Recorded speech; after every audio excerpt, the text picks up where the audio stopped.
Hello സുഹൃത്തേ, ഇത് നിങ്ങളുടെ വചന ചങ്ങാതി. ഇന്ന് ജൂലൈ 8 ബുധൻ.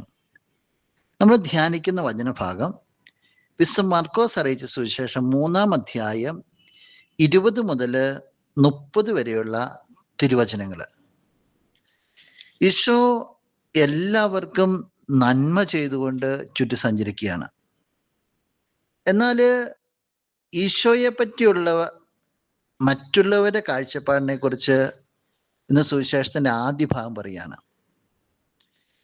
അവൻ്റെ സ്വന്തക്കാര്, അവന് ഭക്ഷണം പോലും കഴിക്കാൻ സമയം കിട്ടിയില്ല. അതൊക്കെ കേട്ടുകൊണ്ട് സ്വന്തക്കാര് ഈശോയെ പിടിച്ചുകൊണ്ട് പോകാനായിട്ട് വന്നിരിക്കുകയാണ്. കാരണം അവന് സുബോധം നഷ്ടപ്പെട്ടിരുന്നു എന്നവർ കേട്ടിരുന്നു. നോക്കിയ പ്രിയപ്പെട്ടവര് നന്മ ചെയ്തുകൊണ്ട് കടന്നു പോകുന്ന ഈശോയെക്കുറിച്ച് ചിന്തിക്കുന്നത് സുബോധം നഷ്ടപ്പെട്ടവെന്നാണ്.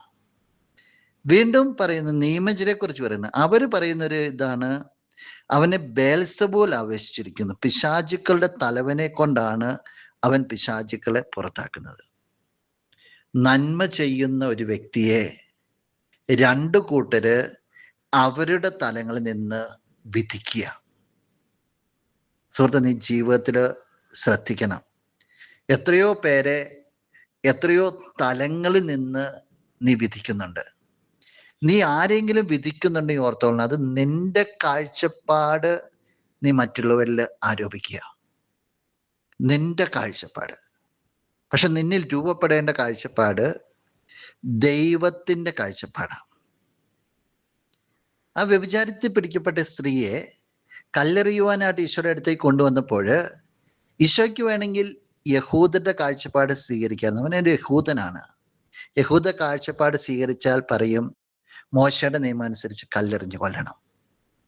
അവൻ സ്വീകരിക്കേണ്ട നിലപാടായിരുന്നു. എന്നാൽ ദൈവിക നിലപാട് എടുത്തത് അത് കാരുണ്യത്തിൻ്റെ നിലപാടാണ്. ആ നിലപാട് എടുത്ത വ്യക്തി ചോദിക്കുന്ന ഇപ്രകാരം, ആരും നിന്നെ വിധിച്ചില്ലേ, എന്നാൽ ഞാനും നിന്നെ വിധിക്കുന്നില്ല. കാരുണ്യത്തിൻ്റെ നിലപാടാണ്. നിന്റെ മറ്റുള്ളവരോടുള്ള ഇടപെടലുകളെയും വിധിക്കലുകളെയും കാഴ്ചപ്പാടുകളെയും ഇന്നേ ദിവസം നീ ഒന്ന് വിലയിരുത്തണം. നിന്നിൽ രൂപപ്പെടേണ്ടത് ദൈവത്തിൻ്റെ കാഴ്ചപ്പാടാണ്. മറക്കരുത്. നമുക്ക് പ്രാർത്ഥിക്കാം. എൻ്റെ സ്വർഗീയ ചങ്ങാതി, എന്നെ കേൾക്കുന്ന ഈ ചങ്ങാതിയെ സമർപ്പിക്കുകയാണ്. ദൈവിക കാഴ്ചപ്പാടിൽ നിലനിൽക്കുവാനും വിധിക്കുവാനുമായിട്ട് എൻ്റെ ഈ ചങ്ങാതിയെ സഹായിക്കണമേ. ആമേൻ.